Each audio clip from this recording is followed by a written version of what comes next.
This is Commander Bowen the Kotok of the Cannon exploration ship Draco's Wing, calling Commander Josh Hawkins with an urgent message. Commander Julian McCoy and I have been deployed from Verati under the direct orders of Dr. Arcanonn himself. We have a Priority 1 mission to locate you, revive Commander Shannon Day, and return her to the bubble. Commander Josh Hawkins, if you are receiving this message, please set your long-range array to wide-angle active subspace scanning. Watch for an unarmed ASP Explorer and a medical Orca. We're carrying medical equipment to revive Commander Shannon Day from cryostasis and a coded message from Dr. Arcanonn. Commander Josh Hawkins, if you are receiving this message, please respond so we may rendezvous and return Commander Shannon Day home safely. Silent running.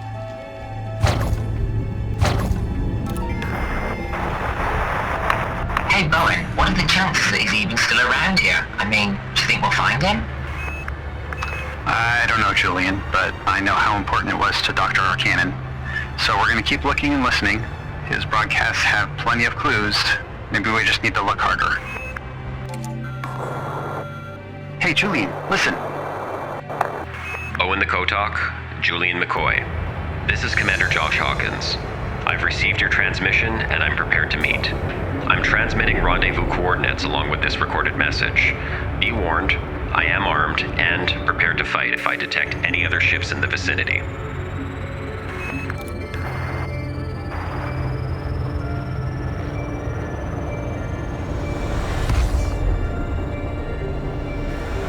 Welcome to Exploring the Milky Way Galaxy, Part 14.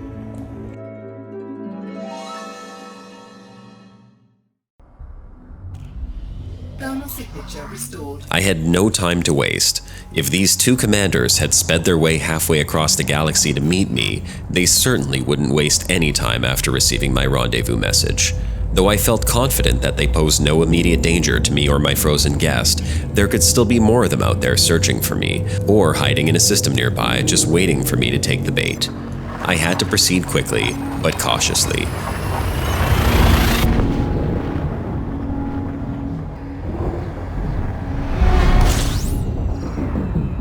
I jumped to the system whose coordinates I had provided them, and made my way to that little red planet.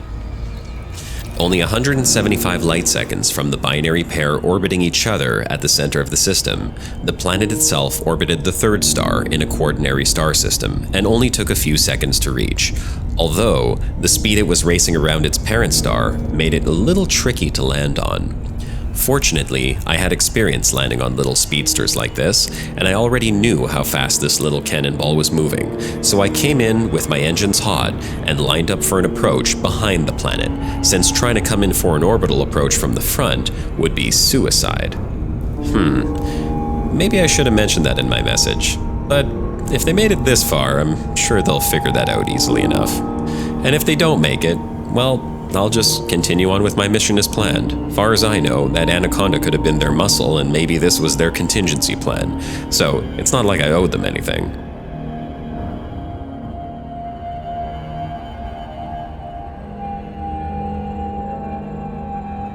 Approaching the planet was much easier the second time around, and I easily entered into orbital cruise above the surface.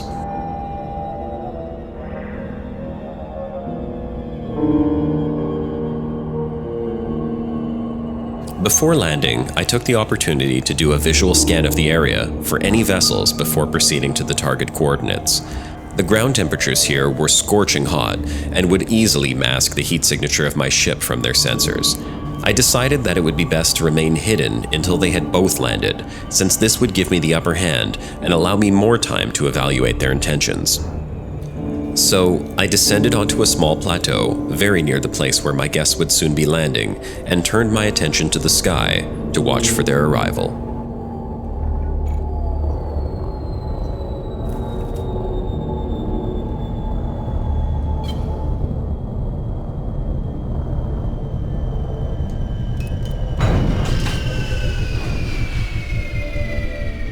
It wasn't long before my long-range sensors picked up their jump signatures.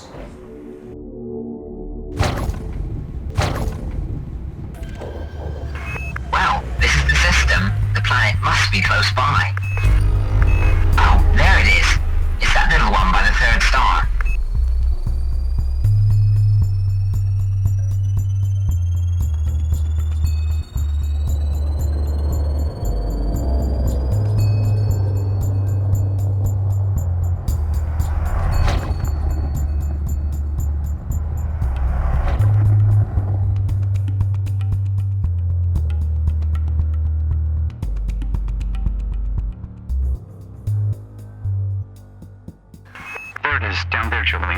Let's drop from orbit. I see it. Following you down.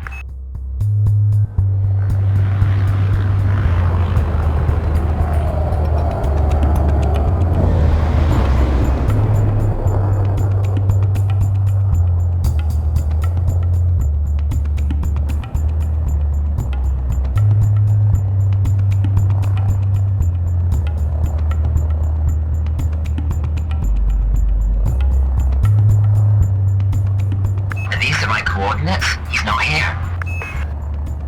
I just double-checked. This is the right place. I guess we just need to wait until he gets here. Did you notice that distortion on your sensors? Yeah, they're acting kind of funny. I think it's the heat from this planet. The cooling systems are on max and my cockpit's absolutely sweltering.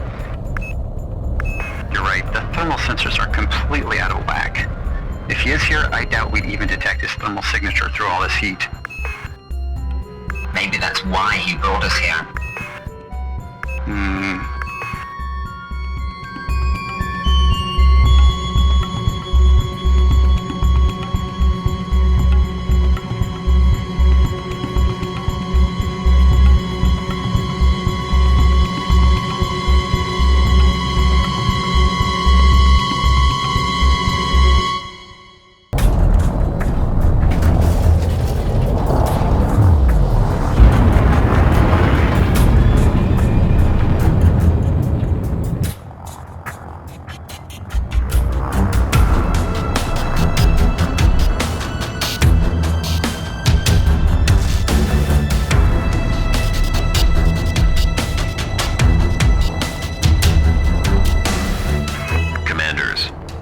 We have to meet like this. But I must insist that you power down your engines and lower your shields.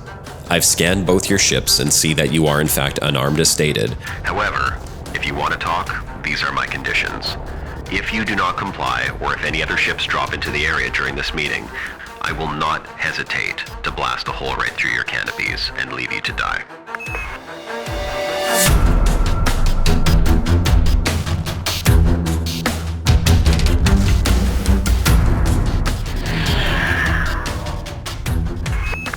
Shields are down.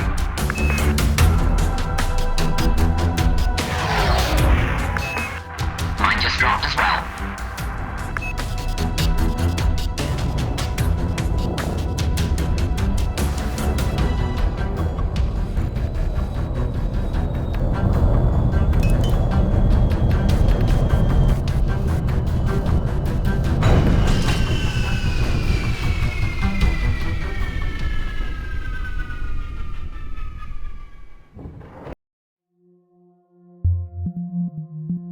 The two commanders met my request with no hesitation, though I remained vigilant and kept a close watch on my sensor screen throughout the remainder of our dialogue. Commanders Bowen the Kotok and Julian McCoy explained how my messages had been received back in the bubble, and Cannon began monitoring them once it was made known that I had picked up one of their scientists. A few attempts had been made to contact me with no success, but it was apparently by the direct request of Dr. Arcanonn that a call for volunteers was made. Both Bowen and Julian answered that call, and with the help of Cannon's top engineers, their ships were fitted with modified frameshift drives that would allow them to jump to hyperspace, even in mass lock. This ensured that they would easily be able to escape any attacker in a matter of seconds, and meant that they required no weapons for defense, allowing them to jump further and reach me quicker. They provided me with access to their ship's navigation logs as proof that they had in fact departed from Thompson Dock in Verati, the home of Cannon Interstellar, as well as transferring over an encoded message from Dr. Arcanonn himself. I'm transferring the encoded message to your ship now. I can't open this, Bowen. What's the password to unlock it? Right. Dr. Arcanonn said that Commander Day would know what the password was. He said to tell her that it's the name of someone they both know. Wait a sec. Are you saying that we need to wake her up in order to confirm that you're here to take her home? How exactly do you expect me to do that? I don't expect you to do that. This is a medical orca. Bring the escape pod over in your SRB. We'll take her on board for the procedure. It's perfectly safe. So, they had the equipment to revive her on their ship. Despite their proof, I needed to be 100% sure that she would be safe before letting her out of my sight. I'm sorry, Commander, but that's just not going to happen. If If we're going to wake her up, you're gonna have to find a way for me to wake her up here, on my ship. Commander Julian McCoy agreed to transfer the medical equipment over to my ship and provide me with the proper instructions on how to revive her myself. I had no idea what I was getting myself into at this point. My exploration mission had turned into a full-blown rescue operation, and now I was about to revive the survivor of a sabotaged ship from cryosleep. What could possibly go wrong? That's far enough. Leave it right there. No problem, drop in the package.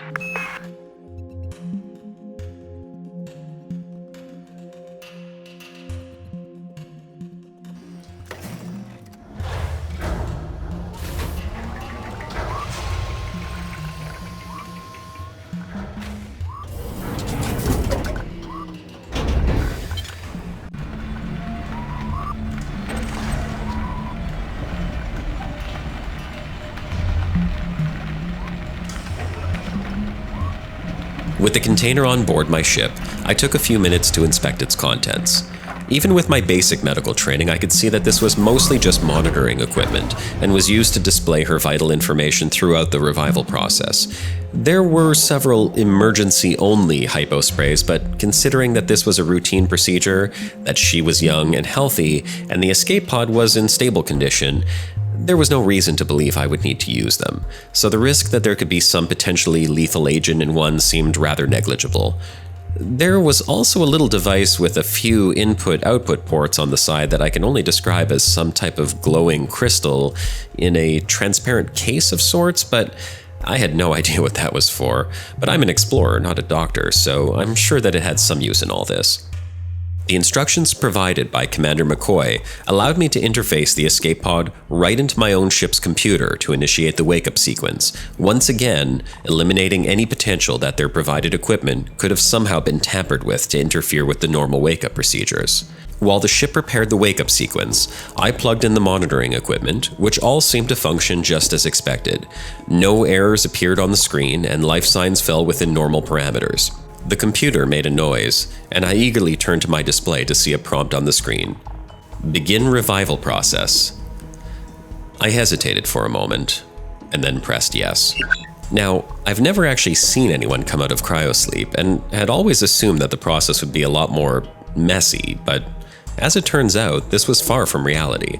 I watched as the frost on the small window of the pod slowly melted and revealed the face of my frozen guest for the first time. Her eyes were still closed, but I could already see the color returning to her pallid cheeks.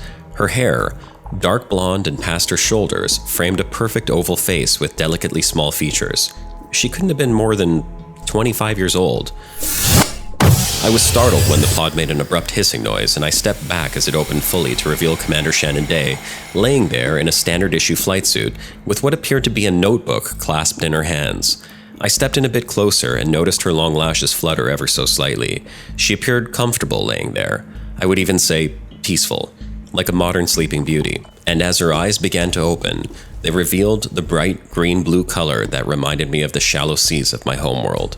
For just a moment, her eyes seemed to fix on me, and I leaned in just a little more to see if she was waking up. When... Where am I? It's okay. You're safe. Just calm down. Who are you? I found your escape pod crash-landed on a planet's surface, and when I realized you were still alive, I brought you on board. Wait, what year is it? Don't worry, you weren't asleep that long. A few weeks or months at most, as far as I can tell, and you're safe on my ship. My name's Josh.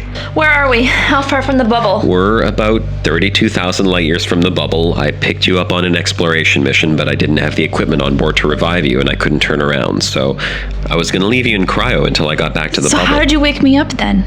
She sat there, still visibly shook up from her experience, as I explained everything to her, right from the very beginning. I told her about the logs I'd listened to on her escape pod and the attack on my own ship by my mysterious assailant. I told her about Bowen the Kotok and Julian McCoy, sitting just a few hundred meters away in their ships, and my concerns over the legitimacy of their claim to bring her home safe. I told her that I had an encoded message that would somehow confirm that they were in fact here on Dr. Arcanon's orders. But when I mentioned his name, something in her expression changed, and that scared look she had when she first woke up was replaced by something else. Where is the message from Dr. Arcanonn? I need to hear it, please. Well, I couldn't access it myself since it's encrypted, but apparently you're supposed to know the password. It's the name of someone you and Dr. Arcanonn both know. Carolyn. The password is Carolyn. I entered the name into the encrypted password field, and the comms came to life with the sound of Dr. Arcanon's voice.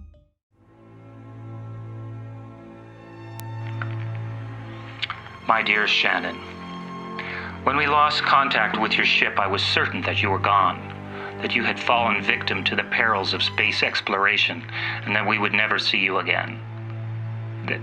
That I would never see you again.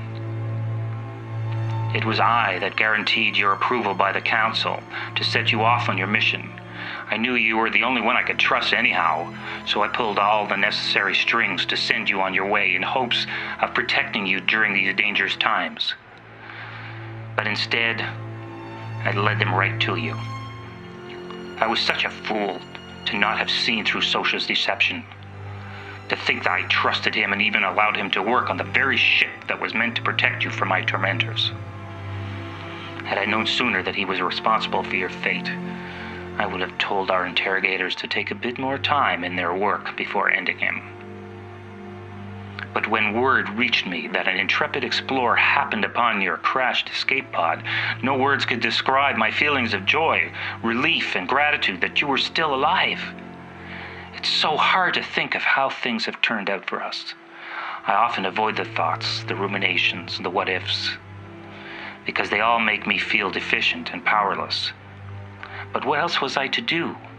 What a failure I sometimes feel myself to be. I knew you found it awkward to come see me now, and so you kept your distance from me, from us. But what you must know is that once there was a time when I would not have dreamt of leaving your side. Without question, you were the one person I would have given to be near, but I fear that it's gone now, just as I fear you are gone. I miss you so much. I feel a physical ache in my chest and my stomach, a tightening of the chains that long ago bound our hearts together. Now they bind the empty, gnawing space that I allowed to be put between us. But as time passes, and we both grow older, I cannot allow my fears to continue tightening those chains. I want you to once again be part of my life, and I hope you can forgive my mistakes, lest my heart vanish completely, crushed into smithereens by those chains that continue to tighten.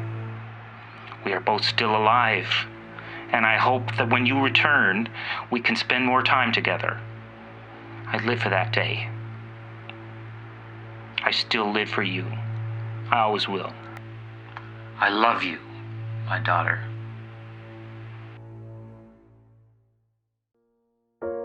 So let me get this straight. You're Dr. Arcanon's daughter? She had turned away from me, clearly emotional from what she just heard, so I gave her a moment to collect herself, but I couldn't help but ask. Yes. But I've been waiting a long time to be able to say that. Well, I guess that explains the rescue mission. I never thought I would wake up again. These commanders who came out here to bring me home, if they were sent by my father, you can trust them. And so I could. I opened up my comm channels and informed our friends that Commander Shannon Day was preparing an SRV to come aboard.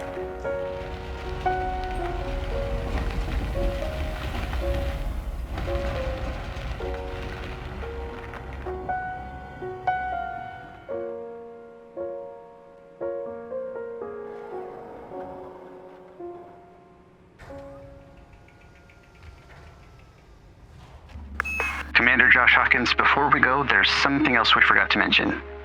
Canon has been working on something that we want you to have. It's a superluminal quantum entanglement experimental communication system. Wow, that's a mouthful. Yeah, we call it Squeaks for short. It's allowed us to get regular updates from back home since we left, but it's very limited. You can only receive communications, both voice and data. Julian put it into the cargo container along with the medical equipment. Oh, you mean the little crystal in a box thing? Yep, that's it. How's it work?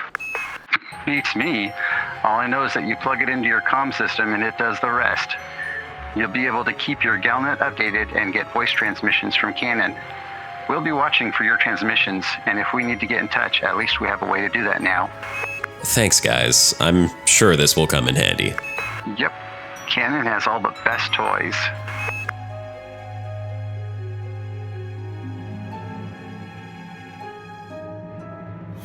With Commander Shannon Day now safely on board the medical Orca and my new squeak system all plugged in, there wasn't much left to do but fire up the engines and say goodbye.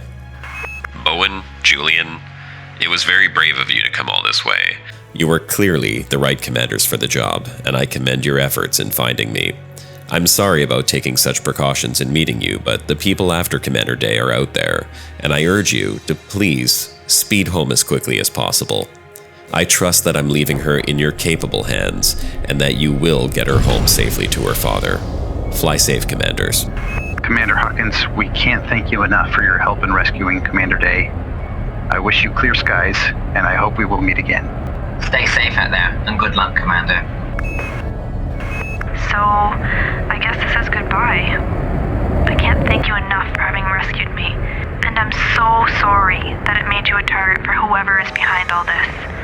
But I owe my life to you. I won't forget you, Commander Josh Hawkins. Please, fly safe and make it home in one piece. Goodbye, Shannon. Do me a favor and try not to crash into any more planets while I'm on the other side of the galaxy, okay? Maybe I'll see you back in the bubble someday. So, do you know Commander Josh? Only by his reputation. Do you think he's single? I hope I get to meet him again. Shannon, the comms are still on. I hope we'll get to meet again, too. Turn off the comms. Okay, bye.